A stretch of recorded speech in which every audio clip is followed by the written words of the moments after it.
Hey guys, so I'm editing this video right now and I realized that I forgot to mention something incredibly important at the beginning of it. None of the information in this video is relevant if it's not recorded well. That is step one to a good mix. If it's recorded well, cool, watch this video, learn something. But if your recordings aren't good, fix that first. What's up guys? Little change of scenery today. As y'all see, I have my iPad right here next to me. I'm using it as a teleprompter basically because I have a lot of thoughts. I'm gonna lead this video off with a question that I have always asked myself, and I've asked every single mixer that I've ever met in my life. What is the one actual thing that separates the most sought after mixers from the rest of us? Because there are some mixers making thousands of dollars more per mix than the rest of the industry. That's just the way it is. Now, why do they get paid that much? Why are they so sought after? Really, it just comes down to their balance. Really what it is their ability to translate that personal taste and the sound that they have in their head to what's coming out of the speakers with the tools at their disposal. So I'm gonna elaborate with a bit of a story here. I've mentioned this a couple times, but I was a student at the Blackbird Academy from last October, so October 2022 until April 2023. So when I was a student, the teacher that I formed the closest relationship with was probably Ernesto, just because he was the main mixer out of the 4 teachers. I clearly have a natural interest in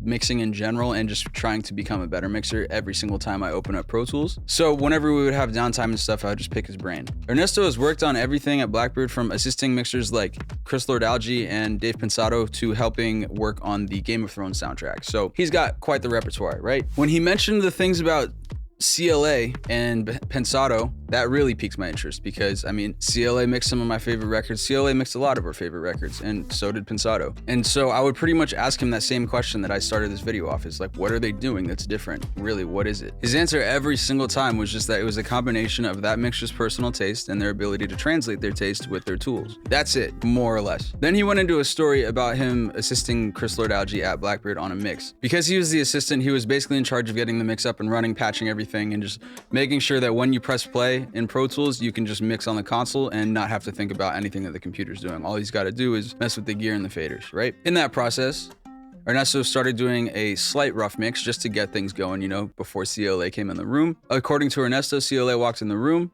said this sounds great, and then proceeded to slightly, just very slightly rebalance all the faders.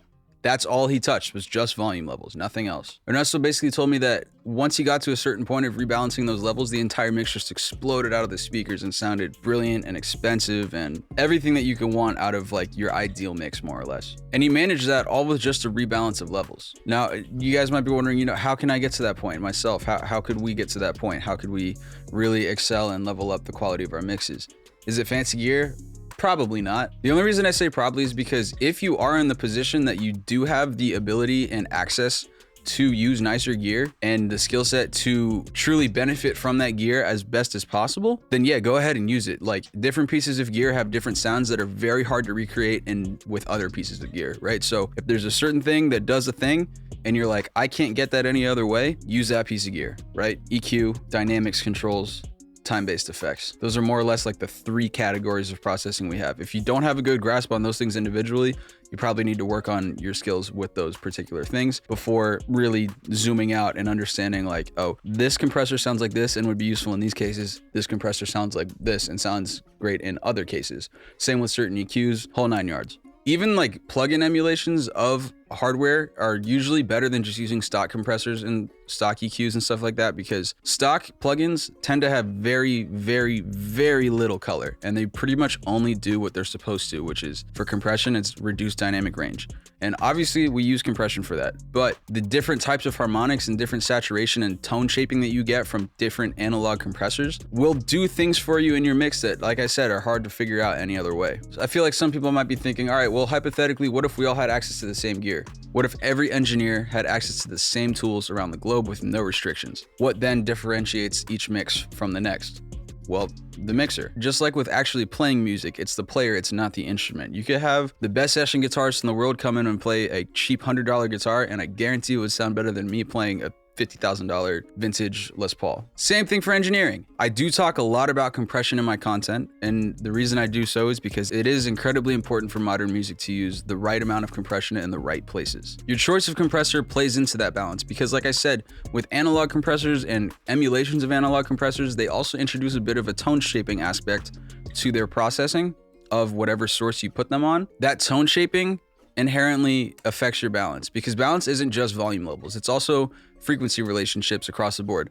What instruments are occupying what frequency ranges, and what instruments are bleeding into other frequency ranges that they don't occupy, and where can you sacrifice those particular things. Even on just one source, the reason I'm super adamant about tone shaping before I go into any compression at all is that if it sounds good on the way in, it's gonna sound even better on the way out, right? What that comes down to is making sure your frequency balance on any given source is great as is before it hits your compressor. So like, if you record a vocal and it's completely dry, you're probably gonna be like, oh, that could be brighter, that could be this, that could be that, but it also needs compression. Take care of the tone shaping first, balance out the frequencies of that particular source, and then hit it with compression. You'll probably find much cleaner and more desirable results that way. Mix bus processing. This is very, very popular nowadays. Top-down mixing is probably one of the most common ways to mix, and I do it myself, right? That being said, I refuse to put any mix bus processing on my mix until I feel like the mix sounds as good as it possibly can without it, and make sure that balance is absolutely impeccable before I hit my first bus compressor, or before I hit the tape, or whatever it is, before I even put it on as an insert on my master bus. Mix bus processing will only ever benefit your mix if going into it, it already sounds amazing. Now, balance this, balance that, compression this, compression that, whatever. As long as you're mixing based off the emotion of the record and you have proficient knowledge and skills to utilize the tools at your disposal to translate your taste, the balance will probably take care of itself. So as long as you're aware of the emotion of the record and you're making all your mix decisions based on that emotion and vibe alone, you're gonna be in a much better place. You should be making mix decisions and reacting to what's coming out of the speakers, and not doing stuff in a mix just because you saw it in a YouTube video. And really, at the end of the day, the only way to figure out how to get a good balance is by doing it yourself over and over and over again. One of my favorite quotes that Ernesto ever told me was that each mixer only has a certain amount of bad mixes within them. That number is different for everyone, but as soon as you get them out and you're consciously trying to get better mix to mix, you'll get there eventually. Now, here's a potential method of speeding up that learning process. For those of you who don't know, I also do a lot of podcast editing and content creation for Chart Addicts, which offers personal coaching services for day traders. One of the biggest tools that the coaches at Chart Addicts tell their students to utilize in order to improve their trading is by journaling. You can totally do that with mixing too. You could even make a journal out of mix notes. Like every time you get mix notes back from an artist, just save them, put them away somewhere. And then you get another, and then another, and then another set.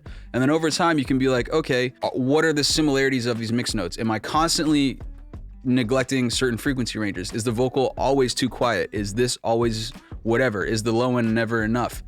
Whatever it may be, when you notice those trends, focus on that the next time around, and slowly but surely start to iron these things out in your mixes. Aside from using mix notes as journal entries, you can also just write real journal entries like, what did I do in this mix that was different from the last one? How did I improve? How did I not? Is it better than the last one, or am I taking steps backwards? All it comes down to is being honest with yourself and staying on track and actually wanting to get better. But at the end of the day, your balance is everything. The common listener doesn't know what a compressor is in the first place, let alone which one you used on your vocal in parallel. They don't care. They don't know what that stuff is. They just want to know if it sounds good or not. They want it to sound good. Really, what it all comes back to is mixing based off of vibe. Balance will take care of itself. But if you are at the point where you're like, my balance is good, but I don't know how to get it to the next level, maybe start experimenting with mix bus processing, some light compression, really low ratios like 1.1, 1.5 to 1, hitting it for like a dB, if that. Really, maybe just running the mix through the compressor to get the color of that compressor without reducing any of the dynamics. But remember, that will only help if the balance going into it is already fantastic. I really hope you guys enjoyed this video. I hope you learned something. If you did, please like, subscribe, comment, share, all that great stuff. And I'll see you in the next one. Also, please let me know if there's any other topics you'd like me to go over in this sort of fashion. I did this without any sort of Pro Tools reference because a lot of the ways I learned how to mix was by doing a mix and then doing endless car tests and then turning the mix off in the car and driving home and thinking about what can I do to improve what I just heard. And all of that learning process came from me not looking at Pro Tools. It was more so working in Pro Tools and then exporting and then thinking about it away from the studio and then bringing it back to the studio with those new notes and applying the thoughts that I had while listening. Live mix on Saturday. Catch you guys soon.